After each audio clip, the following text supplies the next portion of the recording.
warahmatullahi wabarakatuh. Selamat pagi viewers. Pada kesempatan pagi hari ini kita telah melaksanakan upacara bendera merah putih pada tanggal 17 Januari 2022.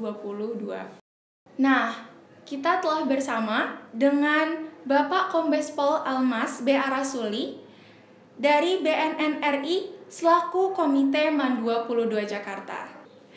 Baik, selamat pagi Pak. Assalamualaikum. Selamat pagi, waalaikumsalam warahmatullahi wabarakatuh. Gimana nih Pak kabarnya pada pagi hari ini Pak? Wah, kita kalau sebagai anggota dari BNN, kalau pagi itu harus semangat. Semangat pagi namanya. Semangat pagi. Ada yel khusus nggak Pak dari sana mungkin semangat paginya? Kalau di BNN ini kita punya jargon atau disebut yel kita itu war on drug. Jadi perang terhadap narkoba. Wah. Jadi ngucapinnya pakai tangan seperti ini, sambil bilang war on drug. Oke. Kita coba yuk? Iya Pak. Ayo. Mari Pak. 1, 2, 3. War on drug. Jadi tadi kan di MAN 22 Jakarta kita udah melakukan upacara ya Pak. Setelah pandemi 2 tahun. Nah, gimana nih Pak kesan-pesan Bapak mengikuti upacara tersebut? Baik, terima kasih ya Mbak Livia. Saya sangat berterima kasih kepada MAN 22 di Kemanggisan, dan kebetulan saya juga rumah di Kemanggisan. Ya, jujur saya baru pertama kali jadi irup di sekolah. Jadi khususnya untuk kepala sekolah saya ucapkan sangat-sangat terima kasih. Pengalaman berharga buat saya. Oh, baik Pak. Berarti ini pengalaman yang sangat berkesan lah ya Pak ya? Sangat berkesan.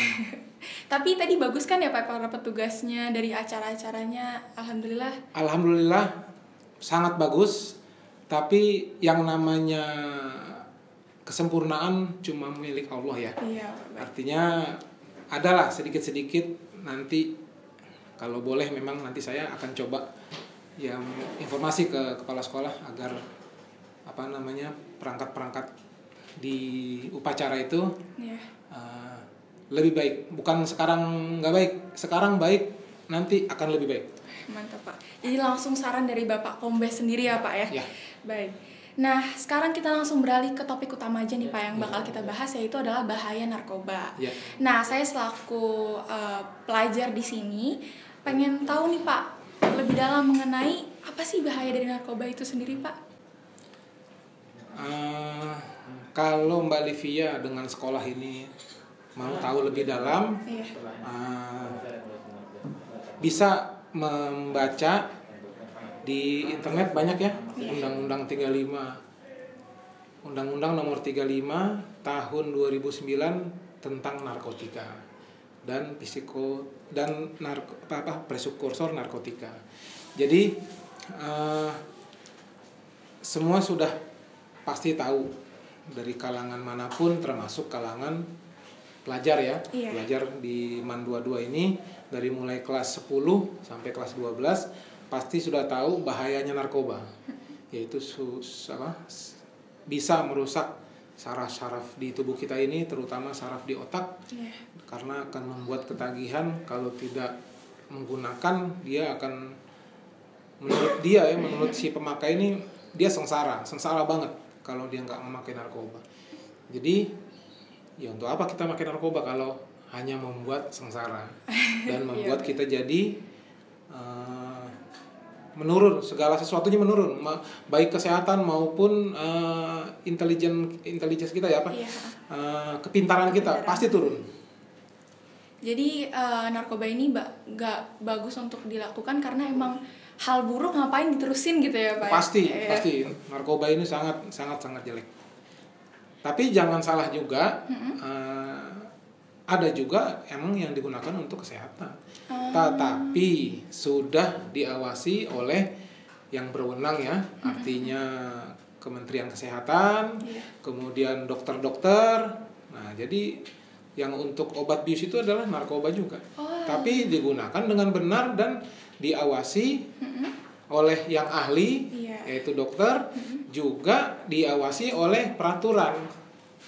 Gitu. Jadi bukan sembarang penggunaannya ya Pak ya, bukan Enggak. asal comot gitu Enggak. ya. Ada dasar dan ada aturan dan diawasi oleh ahlinya yang sudah memang ahli ditunjuk sesuai hukum.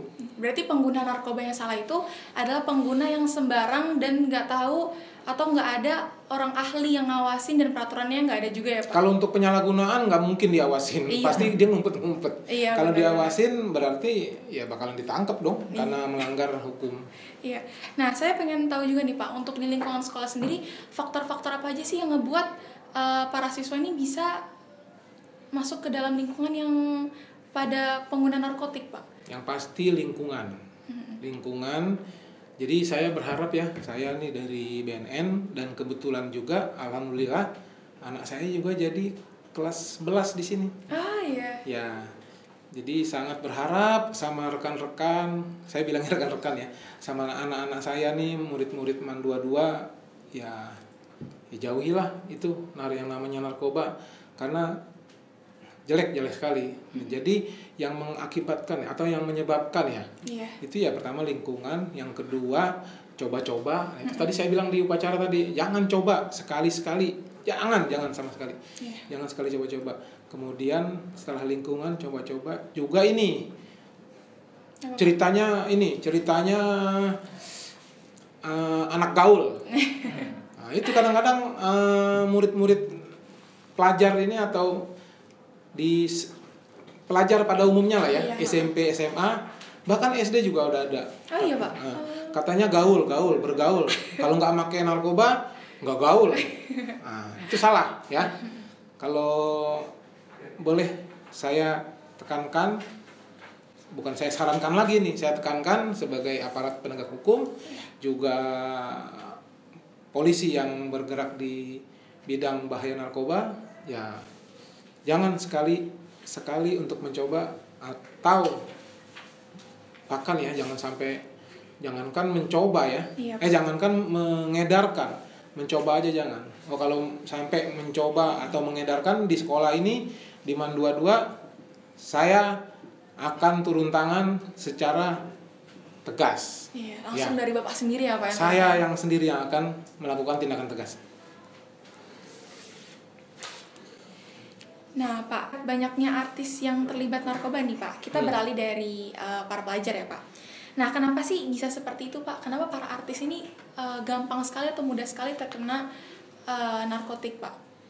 Ya kalau sepengetahuan kami ya, aparat penegak hukum di bidang narkoba, untuk artis ya kalau kebanyakan yang pertama dia ya coba-coba untuk, jadi dengar-dengar info katanya akan membuat kita jadi kuat lah, jadi nggak tahan tidur lah, jadi nggak tidur tuh tahan dia.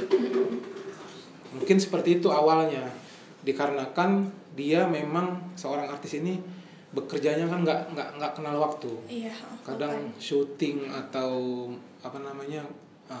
pertunjukan konser memakan tenaga yang banyak lah, pikiran juga. Artis itu kan nggak gampang juga jadi artis itu. Taruhlah penyanyi itu nggak bisa dengan dengan otak yang kurang atau kurang. Artis itu rata-rata pintar, tapi mungkin kalau menurut saya mungkin salah jalan lah, ya. Jadi dengan menggunakan menggunakan narkoba itu akan membuat badan lebih kuat segala macam, padahal sebaliknya. Iya benar. Karena merasakannya cuma sesaat. Nanti akan kalau memang berterus kelanjutan dan tidak ditegur oleh Allah atau oleh Tuhan kita dengan cara ditangkapkah atau diraziakah, akan terus. Itu udah nanti akan susah penanganannya. Nah Pak, apa sih Pak saran dari Bapak nih sendiri? Apalagi kan saya sebagai para pelajar juga pasti mempunyai idola nih Pak, atau artis. Nah saran Bapak apa buat para pelajar yang mengidolakan artis-artis pengguna narkotika Pak? Maksudnya? Iya, jadi artisnya ini menggunakan narkotika, dan saya sebagai fans, penggemar, otomatis kadang penggemar kan tidak menyalahkan idolanya kan Pak. Nah itu saran dari Bapak mengenai hal tersebut bagaimana Pak? Ya kalau kita idola dengan siapa? Dengan artis ya. Iya. Contoh mungkin Mbak Livia suka sama penyanyi atau artis perempuan. Iya. Saya dengan laki, tapi bisa juga sebaliknya. Mbak Livia juga senang dengan artis laki gitu. Iya. Ya kalau dia menggunakan narkoba, ya kita sebagai penggemar kita doain aja mudah-mudahan tidak pakai lagi. Iya. Karena yang kita lihat kan keartisannya, bukan di bidang dari narkobanya. Iya. Di artisnya dia sangat pintar dan benar-benar menjadi seorang entertain, Iya. menghibur masyarakat dengan keahliannya dia. Ya kalau memang artis yang kita idolakan terjerat narkoba, kita doakan mudah-mudahan lepas dan enggak make-make lagi, Iya. artinya jauh sama narkoba. Ya amin. Tapi kadang ada nih Pak beberapa penggemar yang yang udah sangat gemar banget nih Pak, sampai apapun yang dilakukan sama idolanya ini itu nggak disalahin Pak. Banyak netizennya seperti itu kan Pak. Nah menurut Bapak gimana nih Pak? Padahal kan itu penyalahgunaan obat kan. Ya jangan menjadi seorang penggemar. Kalau menurut saya lebih baik yang kita idolakan itu adalah hal-hal yang baiknya loh. Iya benar. Seorang artis atau seorang penyanyi dia bernyanyi dengan suara yang bagus, memang dari rezeki dari Tuhan dapat suara bagus, tapi itu kan tetap dilatih ya, dilatih supaya bagus olahraganya segala macam, makannya. Ya kalau memang dia itu idola kita menggunakan narkoba, kita jangan ngikutin. Itu hal yang jeleknya jangan, yang baiknya aja. Iya. Seorang artis yang baik itu kan disiplinnya kalah kita loh. Iya benar. Ya, menjaga tubuh biar bagus dengan makannya, olahraganya, bangun paginya. Nah, kita ikutin itunya. Yang baik-baiknya. Yang positif. Yang jelek, yang negatif jangan. Ya, jadi bagi teman-teman nih yang mengidolakan seseorang, yang diambil ya yang baiknya aja ya Pak. Pasti gitu. harus. Ya.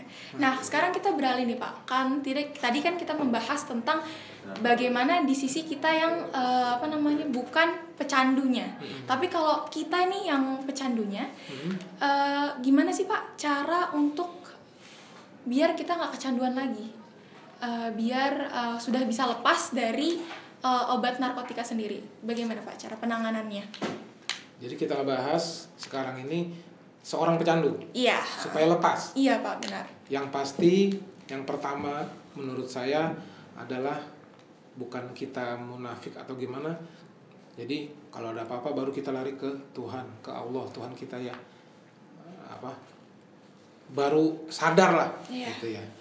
Ya, yang pertama jangan hiraukan ada orang ngomong-ngomong gitu, lu baru masalah, baru lu sembahyang, lu baru sholat, baru ini. Jangan hiraukan itu juga. Yang pasti itu kita lari ke Tuhan kita, ke Allah. Kita berdoa, kita menjalankan kewajibannya, terus sambil berusaha. Berusahanya apa?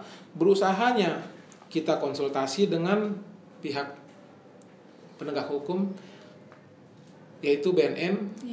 Kemudian di Polda juga ada, di Polsek juga ada, untuk kita konsultasi masalah bahaya narkoba. Kita bisa, kita lakukan itu. Jadi benar, boleh dibilang kesadaran dari diri kita ini itu yang banyak persentasinya untuk kita sembuh. Jadi kesadaran kita. Nah, ditambah lagi dari orang tua, keluarga kita mensupport supaya jangan ada lagi kita dengan ikhlas, dengan sadar kita ke tempat rehabilitasi. Kita direhab di sana, kita ikuti program-program di sana. Yang di BNN ini ada Lido, ada di mana, di Bogor nih, arah Sukabumi, ada di Batam, ada di Lampung, udah banyak sekarang.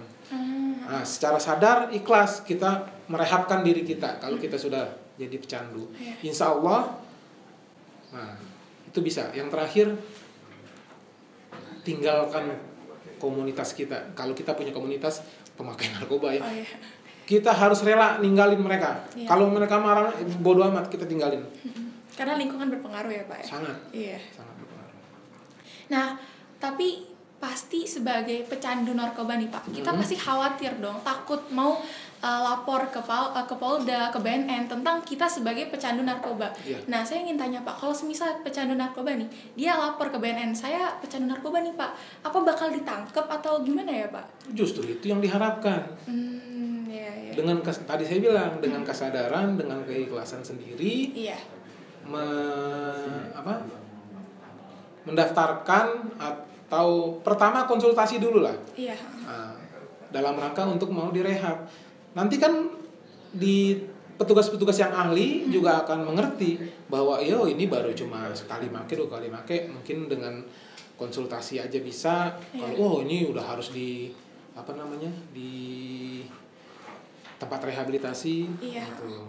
Untuk di tempat rehabilitasi sendiri itu ada apa aja ya Pak? Kita bakal banyak program di sana yang pastinya menjauhkan kita baik apalah segala macam sampai ke pemikiran kita supaya nggak ada lagi tuh narkoba. Jadi bersih ya Pak ya? Bersih, mudah-mudahan ada. Jangka waktu biasanya berapa lama Pak untuk ada ininya, ada programnya berkalanya, ada yang 6 bulan, ada sampai setahun. Bahkan ada yang sampai kerja di situ akhirnya. Jadi counselor, sangat bagus itu. Iya, keren Pak. Dia mempengaruhi, menginfluence rekan-rekannya, teman-temannya supaya menjauhi narkoba. Ya, jadi dari pecandu menjadi konselor tentang untuk mencegah ya Pak ya narkoba sendiri. Ya kita kan emang lebih berat itu mencegah. Kalau memberantas mungkin agak gampang ya. Apalagi dengan aparat-aparat penegak hukum kita ini, kita mampu lah untuk menegakkan hukum. Tapi itu kan secara represif. Preventifnya yang penting. Iya Pak, benar. Pencegahan. Jadi intinya mencegah itu lebih susah dan harus dari kesadaran diri kita sendiri ya Pak ya, untuk tidak menjadi penyalahgunaan ya. Iya. Oke, baik Pak, terima kasih atas kesempatannya nih bisa ngobrol-ngobrol langsung dengan Bapak Kombes. Jadi saya banyak pengetahuan nih Pak mengenai bahaya narkoba sendiri. Alhamdulillah, amin, bisa bermanfaat. Iya Pak. Makasih ya Pak. Terima kasih. Iya. Waalaikumsalam warahmatullahi wabarakatuh. Oke, baik. Hari ini kita telah bincang-bincang dengan Bapak Kombes dan semoga para viewers di sini bisa paham lebih jauh mengenai informasi tentang bahaya narkoba sendiri. Saya Livia Fatia. Sekian, pamit undur diri. Wassalamualaikum warahmatullahi wabarakatuh.